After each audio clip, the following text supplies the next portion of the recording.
Alright, it's about 8:33 in the morning and it's already 17 degrees. Look right there. By 10 p.m. it's going to be 5 degrees. And then when we start getting into the morning, oh yeah, between 6 and 8 a.m., 0 degrees. I have the Hammock Gear 0 degree underquilt, and I am going to push the limits of that quilt this evening. I'm so excited. Is that weird? Now, I know some people might think that I'm crazy, but I'm not just a hiker. I'm not just a camper. I'm a prepper. So when I get an opportunity like this to try out the gear, I want to make sure that it does what it says it can do. And I paid a lot of money for it. So if I'm going to hike it in, I want it to work. So I'm going to give it its due diligence tonight, and I'm going to find out. So I'm going to record the experience. I'm sure I maybe possibly might regret it. So yes, I am one of those people. I, from time to time, take a nap in my hammock inside my house. Mainly just naps, midday naps or what have you. Christine would probably have a fit if I tried to sleep in there all the time, so I don't even try.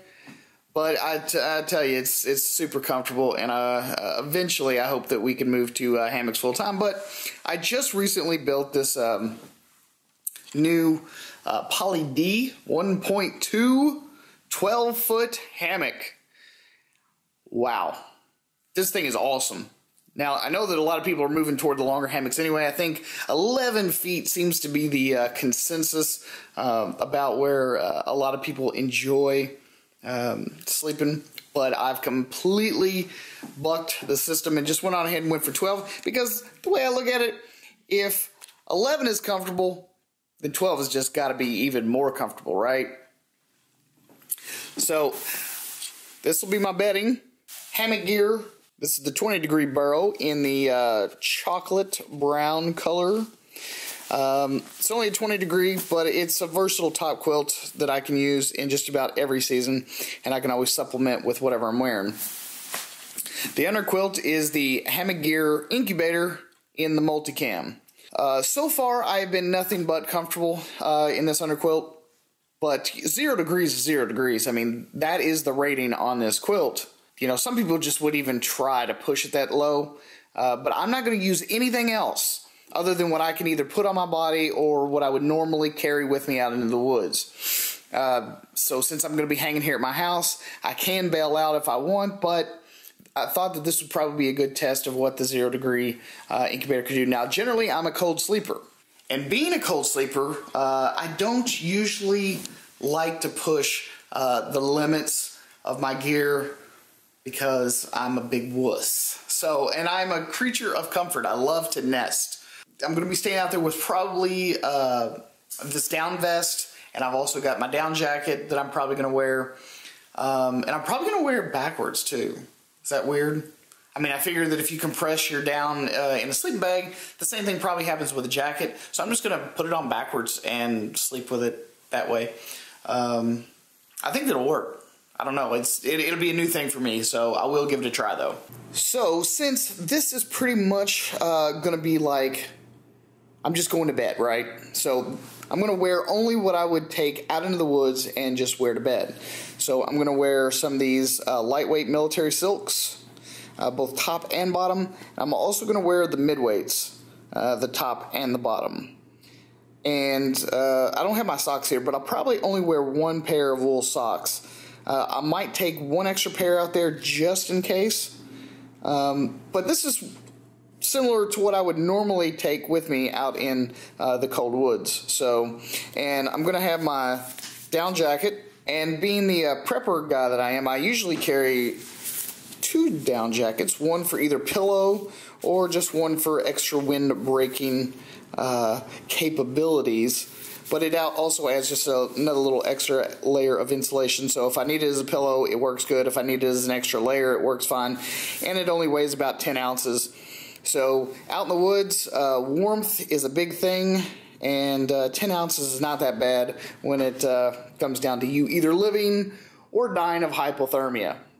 So silks, long johns, one down jacket. Hopefully that'll be all I need, but if not, I'm going to go ahead and put this one on. And some fingerless mitten gloves. These have Thinsulate in them, so if my fingers get a bit nippy, I doubt they will. I don't usually get cold hands because, you know, I usually just keep my hands on top of my chest, sort of like in death pose. And they usually stay pretty warm. And I'll be using the down beanie from Outdoor Research. This thing is, I mean, for like an ounce and a half or whatever this thing weighs. I can't remember exactly what the weight is, but it's just stupid light. It provides a lot of warmth for your head. And balaclava.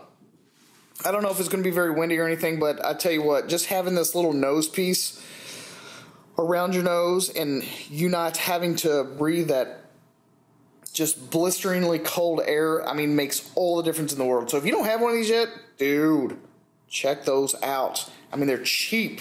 You can buy them off Amazon for like $6. I'll even put a link down in the description box below, and you can check them out. But this is all I'm going to wear. And of course, with the top quilt and the under quilt in that hammock, I should be good to go. It's not like I'm going to die or anything. I'm right here at the house, but it's exciting to find out what your gear is actually capable of, and it's very important that you do so while you're at home and safe. That way, if it does get bad and you've miscalculated something in your equipment, you can always hop up real quick and get the heck out of Dodge, because it's very important you stay safe. No one wants to be dying of hypothermia. Ooh-wee. As you can see, the wind is gusting out here right now. Just checked the temperature and it is a balmy 13 degrees outside. Got everything all set up here in the backyard. And I kind of laid down and tried it out a little while ago. You know, just kind of make sure that I wasn't feeling any cold spots or anything. And felt pretty good so far. So got the DIY Sil Argon tarp up. Got it staked out here in porch mode a little bit. Don't know why. It's not like I'm going to have anything really to look at. But at any rate, underneath here, I've got the freezer flaps going. Got my underquilt and I got the top quilt on the inside. Got a few miscellaneous items for extra insulation underneath there. And I'm pretty much ready to go. I mean, I can see my breath out here. The wind is just wicked gusting. And I don't think it's supposed to stop tonight. It's just going to be going the whole damn time. So I'm just going to have to make good use of it. Whew. This will be a personal best for me, though. So I'm excited. I don't even care. Too many of you guys are just whooping your own personal best with this Arctic blast we're getting right now. So it's time for me to do the same. It is really cold out here. And I'm on the north side of the house, so like I'm in pure shade right now. And I just checked the temperature, and it is about 4:45, and it is 10 degrees out here right now. 10 degrees. So already, I know that I'm going to be my personal best of 16 degrees. But I don't... I mean, the wind just won't stop. And as hammock campers, the wind makes or breaks whether or not you're going to make it through a night because of all the convective cooling of the wind blowing underneath your hammock. So I think that if there was ever a test for that 0 degree incubator, tonight is going to be it. And I should probably just go back inside, but I'm not gonna. I'm gonna beat this tonight. I did end up switching my suspension out to the Dutch Stingers. I really think, for me, that the Dutch Stingers are probably the best way to go as far as hooking up my tarp. I absolutely love those things. I was doing the Dutch Fleas there for a little bit, and while they are ridiculously light and super handy, maybe for other things. It just, the Stinger is just, I don't know. I think it's the space underneath the wings. The space underneath these wings is just perfect.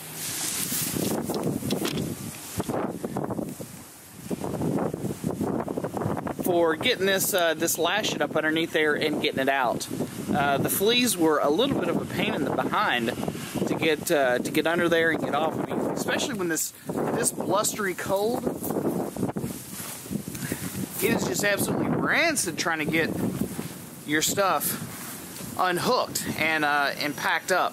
So, just wanted to give a shout out there to Dutch for his amazing hardware and getting my tarp all hooked up.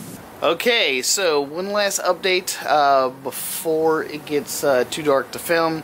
I might still be able to rig up something to kind of keep you guys abreast of my situation, but I just checked the weather one last time to see if anything had changed, and now we have a hardcore wind chill advisory that has me just a smidge concerned. And the reason I say it is because, again, I'm in a hammock. If I was on the ground, no big deal. I wouldn't even think twice about it. But the wind chill is supposed to get down to -15.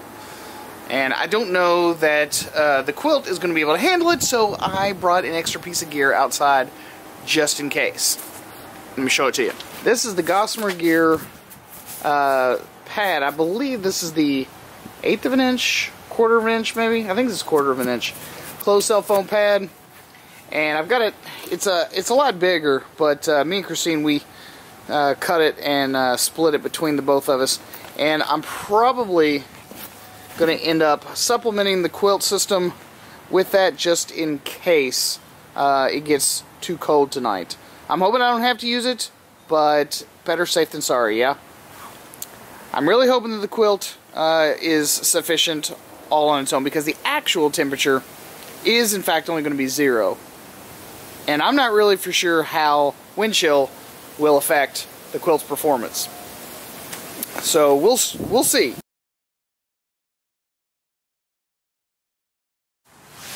Well, I survived the night, and it's about 8 a.m. and it is still 1 degree, at least at the airport. According to my outdoor thermometer, it is still -1 degree right here at camp. Woo! Oh yeah, look at that. -1 right now.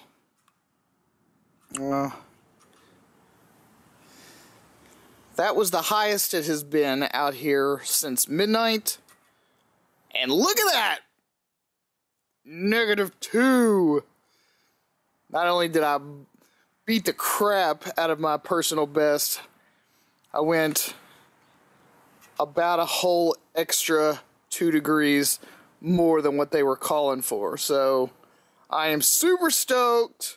So as a side note, I did go ahead and sleep with the Gossamer Gear pad on the inside. When I first crawled into bed last night, I was a little concerned with the amount of wind that was still going on out here. As you can see, the wind has significantly died down. But when I first got in, it was still pretty bad. So instead of chancing it, getting in, getting all, snuggly, and then being mad at myself because the underquilt wasn't going to be enough, I just went on ahead and tossed in the pad. And I swear, I am not trying to be a tough guy whatsoever. I never felt a thing. I slept from probably about 11:30 all the way up until about 6:30. I did wake up briefly at like 3:30 in the morning, but it wasn't because I was cold. It was because my rooster started crowing out of nowhere for some random reason. I have no idea. But anyway, yeah, didn't feel a thing. So I'm really proud of the system that I have managed to put together. And as far as Kentucky weather goes, it usually doesn't get much colder than this. I mean, this is pretty cold. -2 is pretty cold. So I know that the system that I have built and put together is going to suffice in keeping me alive should I ever need to bug out in the wintertime. So some of you guys might be wondering, and I figured I'd just go ahead and tell you the entire setup that you see before you. That includes the tarp, the underquilt, the top quilt that's inside, the freezer flaps that are on the inside. It's basically that top cover. Those are what I call freezer flaps. And the hammock. And the new pad that I've put in there last night. The whole thing weighs 5 pounds and 3 ounces total. So, if you consider that just for your sleeping bags, with the military sleep system, I know a lot of people swear by that. And they are cheap, I will grant you that. But the whole system weighs 10 pounds just for those sleeping bags. That doesn't include any kind of roof over your head. It doesn't include any kind of ground pad or anything like that. And it weighs double all that I have here. And I never have to sleep on the ground. Talk about total and complete comfort. If you have never... Good morning, Freckles. If you have never slept in a hammock before, I'm telling you, you'll never go back to the ground again, and you will never look at your preps the same way again. Once you start learning how to go lighter, it is amazing. So guys, thanks again for stopping here at Black Raven Survival. If you have any questions about any of my gear or anything that you saw on this episode, just leave me a comment down below and I'll be sure to get back with you. I try and answer every single comment that comes through my channel. So I will see you guys again next time right here on Black Raven Survival. I'm your host, Mark Puckett, and that's Freckles. We'll see you guys again next time.